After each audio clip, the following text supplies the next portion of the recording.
Good morning, grade 7. Today we're going to talk about topic 4 in structures and forces, and it's going to be looking at forces and loads. So you've already learned about what a load is in our last unit, which was on mass and force, and we looked at weight being a load.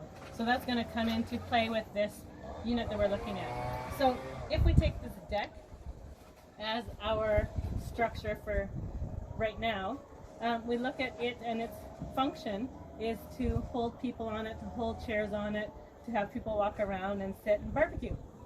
So we can look at two different types of forces. We can look at external forces and we can look at internal forces. So we're going to start looking at external forces. And so external forces are the loads that are acting on the structure from the outside, externally. So for instance, these chairs and this little man-made table here and these pots are all external forces. They are acting on the structure. They are actually pushing down with the force of gravity and its own mass. So this structure has to be designed to be able to withstand the force of everything that is pushing down on here. So these external forces that I was talking about, they're also called live loads, because a load is the mass and the gravity pulling it down. These are all live loads because they can be moved and changed. Same with if a bunch of snow came down on this deck and sat on it, that would be considered a live load. Or wind blowing on it. Anything that is acting externally that can be moved or changed is a live load. There's also something called a dead load. A dead load is the actual mass and permanent force acting on a structure. So the mass of the actual deck itself, all the particles in it being pulled down to the earth by gravity, that is an external force and it's called a dead load. Okay? So we just finished talking about external forces, the forces that are acting on the outside of a structure. But the structures are made with a particular type of material to withstand certain forces. So those are called internal forces, the forces that are acting on the materials within the actual structure. So there's 4 types of internal structures that we talk about. We're going to talk about compression, tension, torsion, and shear. The first one we're going to look at is compression. So compression is compressing something, being able to push on both sides. So it does have that pushing force. And so I've got this exercise ball out here and I'm going to show you how it withstands compression. So it's made of a material that can allow me to sit on it. You can see it's compressing, it's flattening, but it's not smashing down to the ground and breaking.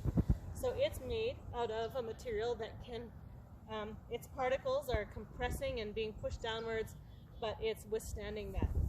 So this is one thing that is made to have materials that withstand compression.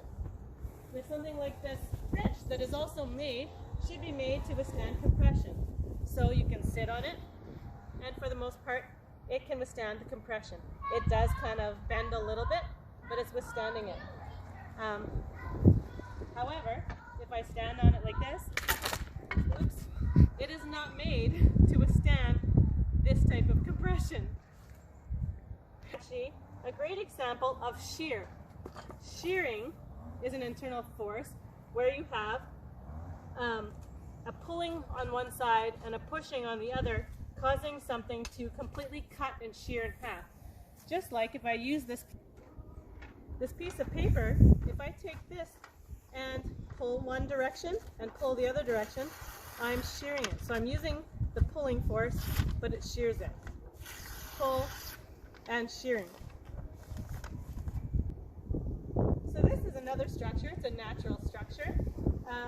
And it is made it through the winter, so this is now kind of the dead part of the plant, but you can see if I go like this, it just shears in half. So this structure right now is not made to withstand shearing, but in the summertime when it comes up and it's all fresh and green, it is more bendable and pliable, and it will actually allow you to bend without shearing.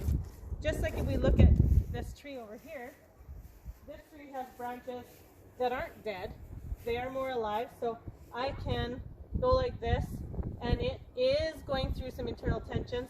So you have tension on the top here, pulling apart at the top, but underneath here, this is actually kind of pushing together inside the material. So you have compression at the bottom, and tension at the top, but it is not shearing and snapping in half. This is another material that is made for tension.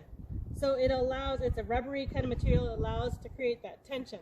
If I pull, there's a pull on one side and a pull from my foot, and so that is a rubbery exercise band that is created intentionally for that purpose of stretching and helping you. And yes, I'm not doing it properly, but I'm just showing you the tension. Okay, so you can see here I'm standing on a can trying to balance. This can is not made. So this is another example of compression. I'm standing on a can right now, and is it or is it not designed to withstand compression?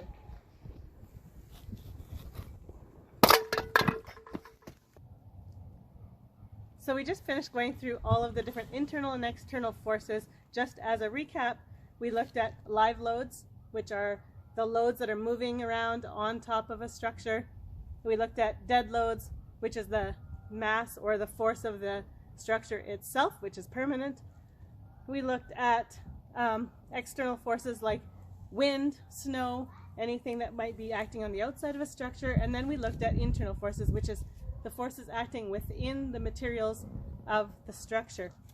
So the four that we looked at were compression, which is pushing together, squeezing together; tension, which is pulling apart.